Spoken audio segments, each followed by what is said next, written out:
Hi friends, my name is Emily and welcome back to my channel. Today I am sharing with you the Q2 wishlist shop with me.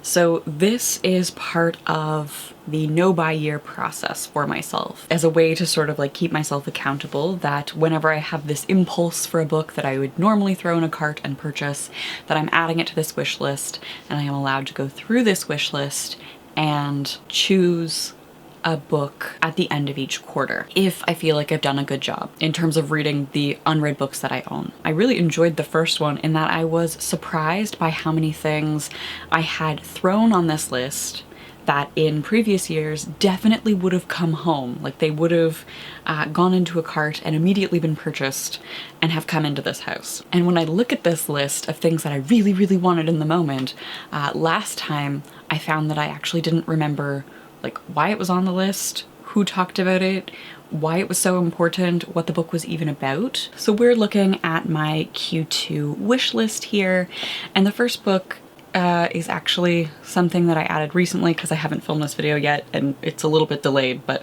so we're going to ignore the Changeling because the Changeling is going to stay there for Q3. It was added in July, if you see here. The first book I have here is The Vegetarian by Han Kang. I have heard a lot of people talk about this book, and every time it comes up, it sounds like an interesting read. But do I actually know what it's about?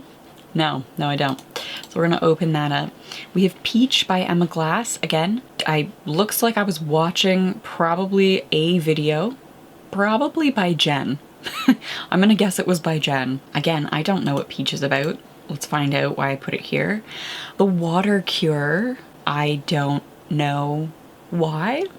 I didn't leave myself a note. We have a couple of romances here. Tessa Bailey. Earlier in this quarter, I was definitely looking for like romance things.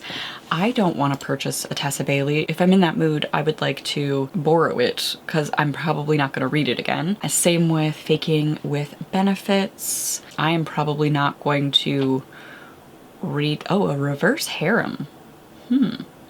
Well, that sounds fun. Okay, maybe I'll leave that there, but I'll put it on my library holds list. Blood Moon by Lucy Cuthru. So this was recommended by Storygraph. So Storygraph's algorithm was like, hey, we've seen you've read enough things, we think you'd be interested in this. This says Frankie gets her period, but the next day a gruesome meme goes viral, turning an innocent, intimate afternoon into something sordid, mortifying, and damaging.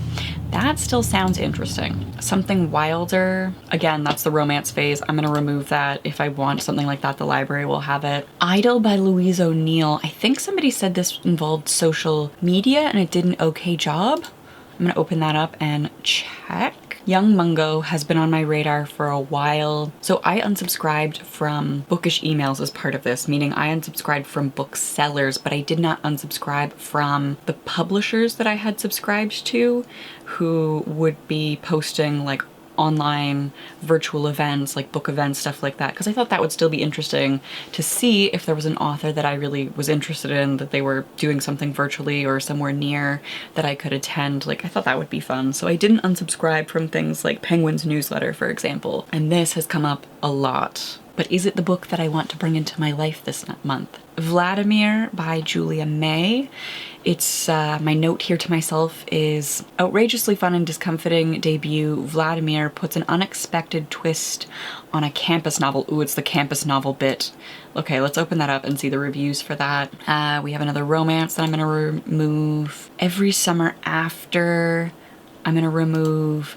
This, I remember Once There Were Wolves, Lena did a podcast on. She described this as 30% climate, 30% wolves, 30% romance, crush-worthy, hot Scott and sister relationships. That sounds great. Tell Me I'm Worthless. I don't remember why I put it here.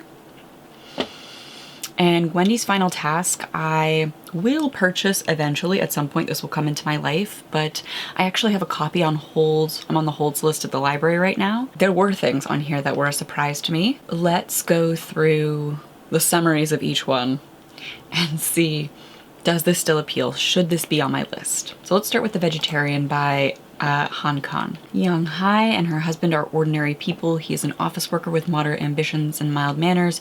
She is an uninspired but dutiful wife.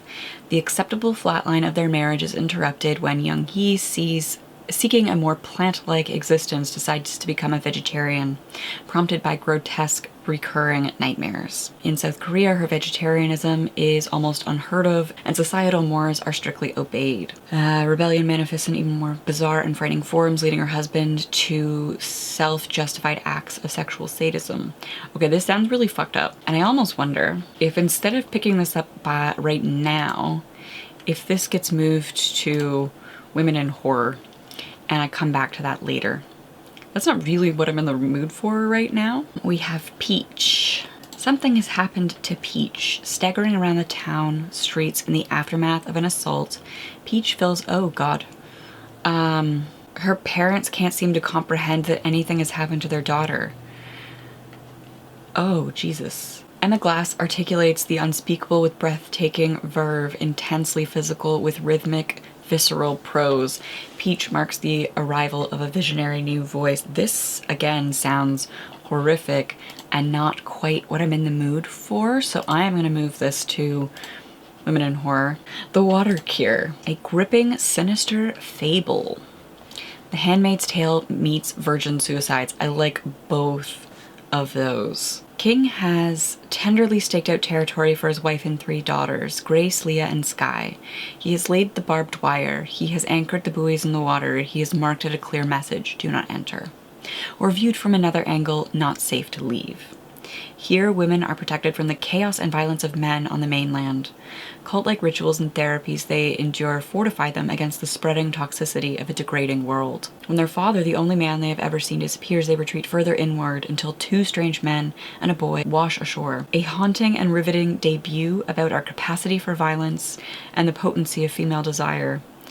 This sounds good, and dystopian, believe it or not, sounds less horrific than the other things. I'm gonna move Faking with Benefits to my general book list.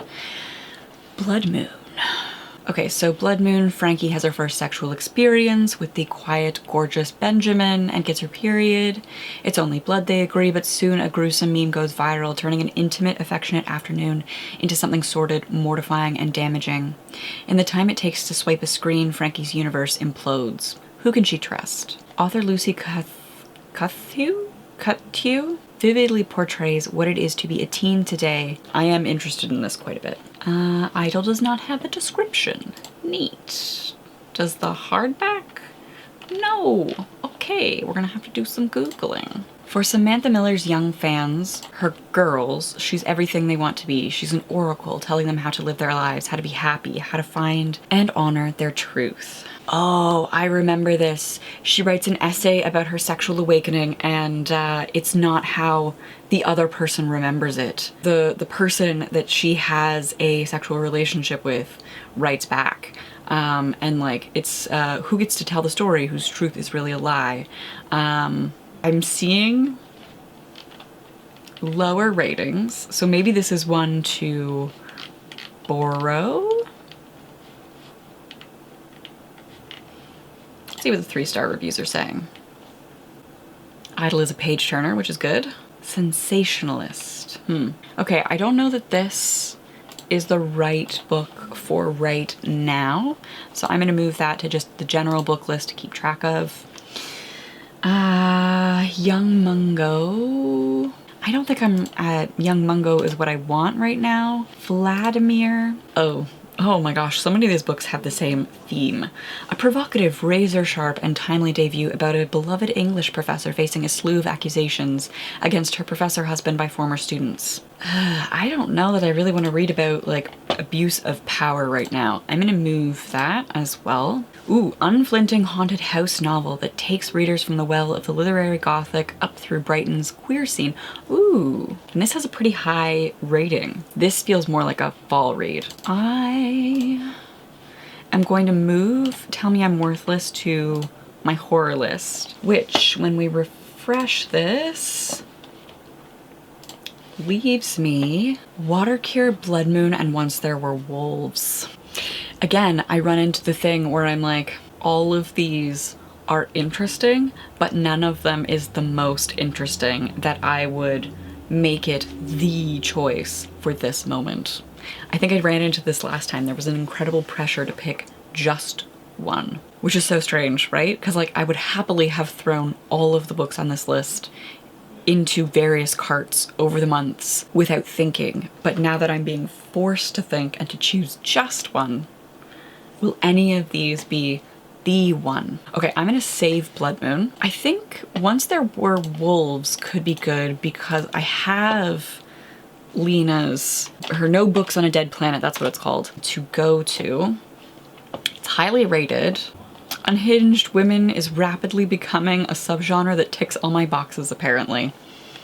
All right. Okay, what about The Water Cure? They both have, ooh, The Water Cure has less reviews on Amazon. Water Cure has lower reviews. Britta, who is a fellow booktuber, was not impressed. She's tired of publicists and her reviewers telling me that a certain book is the 21st century version of The Handmaid's Tale, and also of the fact that feminist dystopian novels are so hip and hyped at the moment. She was disappointed by it. DNF'd at 10%. Intriguing, but not enough to make them keep listening to the audiobook. Folks seem more warm towards Once There Were Wolves, so I think that will be the one that I pick up. Manage this list. It is now Q3, and we start again.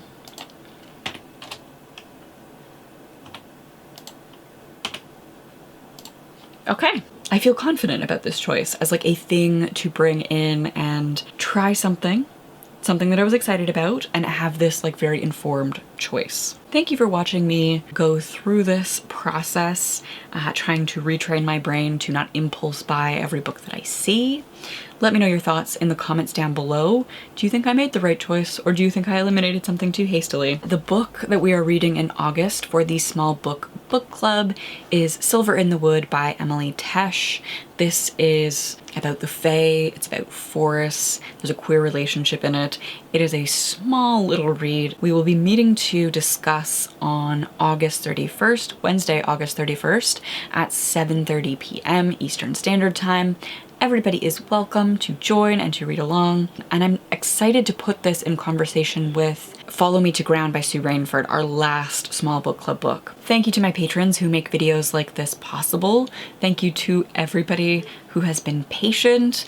We've had some stuff happening in our life recently that has resulted in a lack of content, but I'm excited. Things are looking up, so I hope that you are doing well, that you are staying safe, and I will see you soon with another video.